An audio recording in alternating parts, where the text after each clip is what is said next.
पकड़ उन्हीं के कदमों को मैं चूमता हूँ। हुआ मुक्त सबसे बड़ी खुश नसीबी, क्योंकि फकीरी खजाने को मैं लूटता हूँ। फकीरी खजाने को मैं लूटता हूँ। तो जिनके लिए खजाना भी उनकी फकीरी है, और उसी फकीरी खजाने को लूटते हुए उसी निजानंद आनंद की मस्ती में झूमते हैं। इसलिए सूत जी कह रहे हैं, अलक्ष लिंगम निज लाभ तुष्ट व्रतश्च बालार अवधूत वेश। निजलाभ तुष्ट आत्मराम है, आप्तकाम है। भगवान को भी आत्मराम कहा, आप्तकाम कहा। ऐसे ही अपने आनंद में, अपने निजानंद में, अपने आत्मराम में रमण करते, अपने निजानंद की मस्ती में झूमते रहते हैं। पर समस्या क्या है? समस्या यह है कि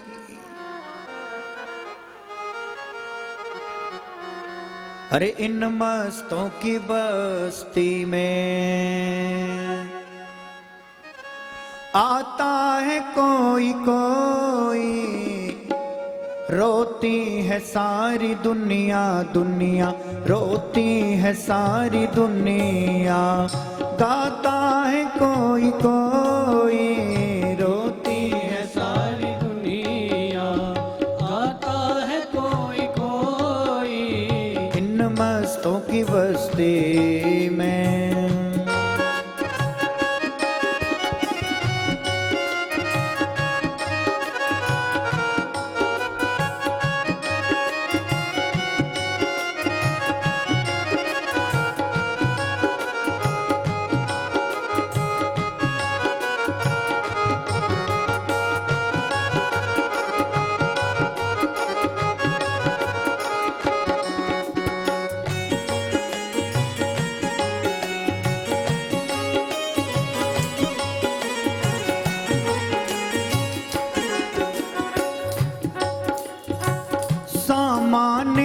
समान तो जहान चाहता है, सामान और समान तो जहान चाहता है। सामान और समान तो जहान चाहता है, सामान और समान तो जहान चाहता है। फटकार मार प्यार से, फटकार मार प्यार से, फटकार मार प्यार से, फटकार मार प्यार से। खाता है कोई कोई, फटकार मार प्यार से। खाता है कोई कोई इन मस्तों की बस्ती में।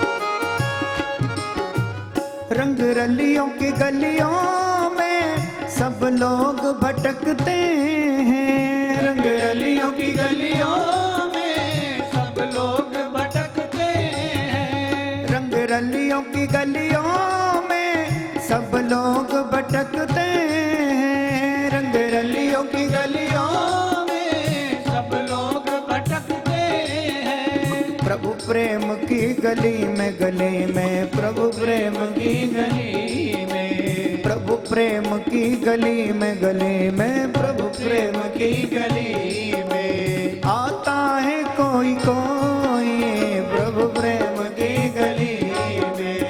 आता है कोई कोई प्रभु प्रेम की गली में, गली में प्रभु प्रेम की गली में। आता है कोई कोई इन मस्तों की बस्ती में। इन मस्तों की बस्ती में आता है कोई कोई, क्योंकि ये परमहंस चक्र चूड़ामणि सुखदेव भगवान निजानंद मस्ती में झूमते हैं। कहाँ कौन कैसे में ना पूछते हैं, और खिले हैं जमाने के गुल रंग बिरंगे मिसाले भवर होके ये गूंजते हैं। ना तो जीने की इच्छा ना मरने की चिंता, फिर भी कजा मौत से निडर होके घूमते हैं। मिली है जिनसे बेहद निगाहें, पकड़ उन्हीं के कदमों को चूमते हैं। हुआ हूं मुक्त सबसे बड़ी खुशनसीबी, क्योंकि फकीरी खजाने को हम लूटते हैं। तो ये तो अपनी आनंद में, फकीरी में, आनंद मस्ती में झूम रहे। बोले सच्चिदानंद भगवान की जय। ऐसे निजानंद मस्ती में झूमते 16 वर्षीय 16 साल के जैसे सुखदेव को देखा। बड़े बड़े महात्मा अमल आत्माओं ने आसन छोड़ करके ऊंचे सिंहासन पर बिठाया, प्रणाम किया। परीक्षित ने प्रणाम करके फिर से वही प्रश्न पूछा, बाबा हम जानना चाहते हैं कि मरने वाले को क्या करना चाहिए। यहीं पर भागवत के प्रथम स्कंद को विराम दिया और यहीं से श्रीमद् भागवत का द्वितीय स्कंद, दूसरा स्कंद प्रारंभ हुआ।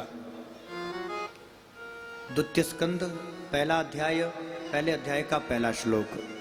श्री शुक उवाच। अब सुखदेव जी कथा कहना प्रारंभ कर रहे हैं।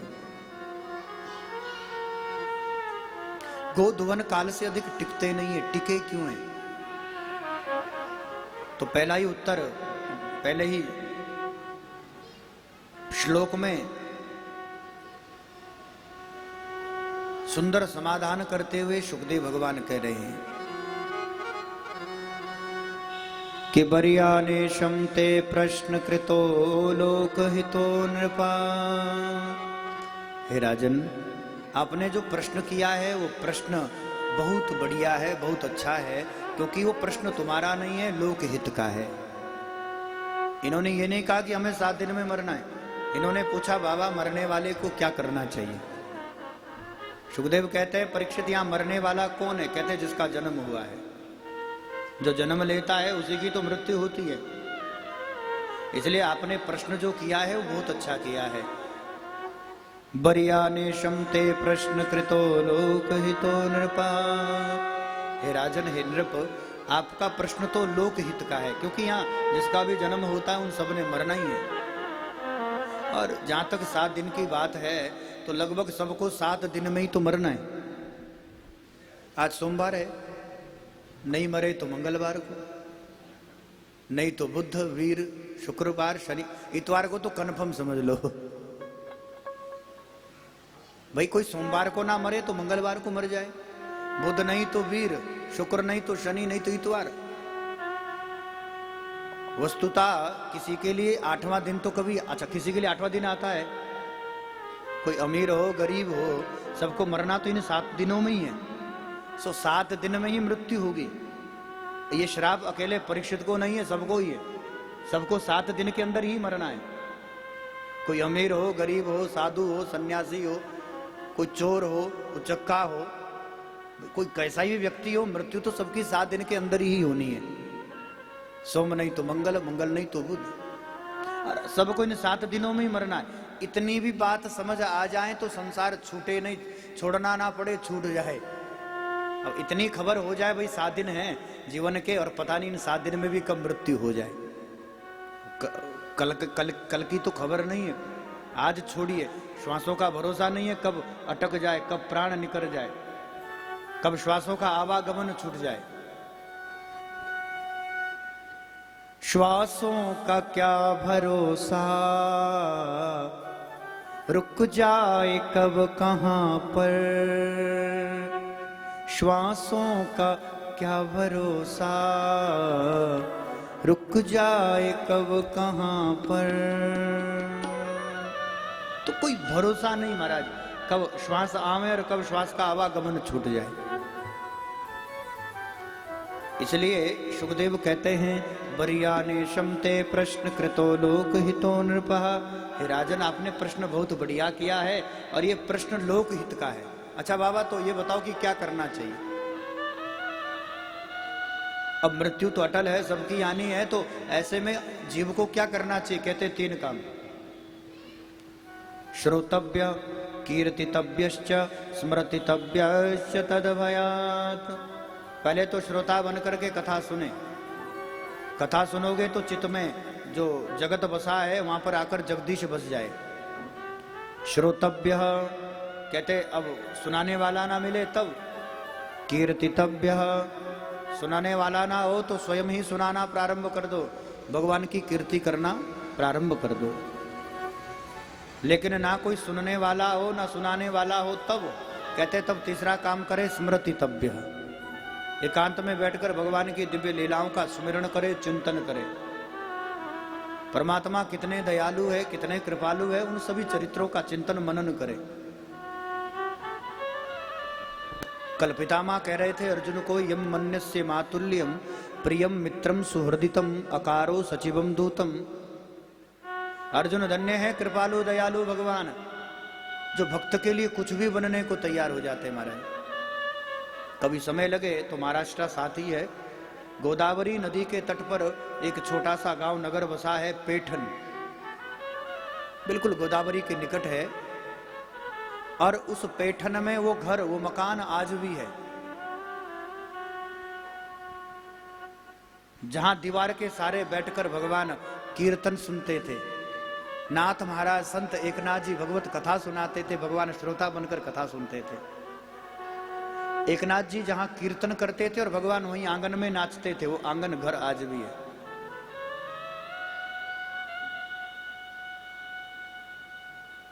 और 1-2 महीना नहीं महाराज,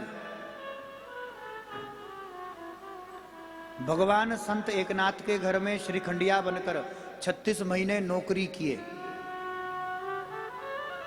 पितामह यही तो कहते हैं, यम मन्यस्य मातुल्यम प्रियम मित्रम सुहृदितम। जीव परमात्मा से जो संबंध मान लेता है, भगवान कुछ भी बनने को, और कुछ में क्या, अब सबसे ज्यादा तो नौकर। अरे भाई कोई नौकर भी स्वीकार कर ले तो परमात्मा तो नौकर भी बनने को तैयार है। संत एकनाथ के घर में 36 महीना भगवान ने नौकरी की। बाबा संत ओ घर भी है, और जब ठाकुर जी वहां प्रकट हुए अंत में तो स्वरूप भगवान का आज भी है।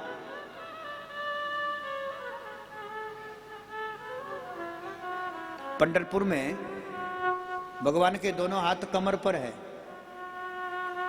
लेकिन संत एकनाथ के यहाँ माखन चोरी लीला कर रहे हैं, तो जैसे ही एकनाथ जी आए तो भगवान खड़े हो गए, तो दोनों हाथों में माखन लगाए, इसलिए हाथ ऐसे ना धर करके ऐसे धरे। आज भी वो हाथ दोनों ऐसे ही है, कमर पर नहीं है, ऐसे, ताकि कमर पर वो माखन ना लग जाए। उसी स्वरूप में आज भी वो पुराना मकान है, उस मकान में छोटा सा मंदिर है जहां संत एकनाथ जी ठाकुर सेवा करते थे। और भगवान चंदन घिसते, एकनाथ जी के घर का झाड़ू पोछा करते। महाराज बाबा हमें कोई काम दे दो तो भगवान नौकर बनकर आए। द्वारिकाधीश साक्षात संत एकनाथ के घर में नौकरी करने आए। एकनाथ जी कहते हैं हमारे पास तो कोई काम नहीं है। अरे बाबा आप कहें तो हम भोजन बना दें। एकनाथ जी कहते हम तो स्वपाकी है, अपना पकाकर ही खाते हैं। तो बाबा आप सुबह सुबह ठाकुर सेवा के लिए गोदावरी से जल लाते हैं, आप कृपा करो वो जल की सेवा हमें दे दो। अब नहीं माने, चरण ही भगवान ने पकड़ लिए। तो एकनाथ जी कहते नाम क्या है तुम्हारा? तो द्वारिकाधीश कहते हैं श्रीखंडिया। और श्रीखंडिया बनकर कई वर्षों तक भगवान ने संत एकनाथ की चरण सेवा करी। संत एकनाथ के घर में नौकर बनकर नौकरी की महाराज। और नौकर भी वैसा नहीं मुफ्त का नौकर, ऐसा मिलेगा कहीं? जैसे ब्रज गोपियां गोपी गीत में कहती है, हे नाथ हे कृष्ण हम आपकी अशुल्क दासिका, बर्द निग्नतो नेह किम बध। हम आपकी अशुल्क दासिका, बिना शुल्क की दासिका है। हम आपकी सेवा के लिए कोई शुल्क नहीं लेती, हम तो मुफ्त की सेवा करने वाली है, हम तो बिना शुल्क की आपकी चरण दासियां हैं। ऐसे ही भगवान कहते हैं मैं भी अपने भक्तों की सेवा बिना शुल्क लिए करता हूं। कई वर्ष वो पानी ढोते गोदावरी से महाराज। और संत एकनाथ के कभी आप जाएं, अभी षडशी का मेला भरता है नाथ षडशी में, तो तब तो नौकर बने, आज भी लोग गोदावरी से जल ला ला करके वो एकनाथ के घर में आंगन में सुंदर सा कुआं है उसमें उसको भरते हैं। और आज भी जब तक भगवान द्वारिकाधीश द्वारिका से किसी ना किसी भेष बनाकर, आज भी इस कलिकाल, अभी अभी की मैं वर्तमान की बात कर रहा हूं भैया, आज भी भगवान द्वारिकाधीश जब तक उसमें एक घड़ा पानी का गोदावरी का डाल नहीं देते तब तक वो कुआं भरता नहीं है। फिर महीना नहीं साल भर पानी भरो, 3 दिन का मेला रहता है नाथ षडशी का। और आज भी मान्यता ही नहीं है, जब तक भगवान वो पानी का घड़ा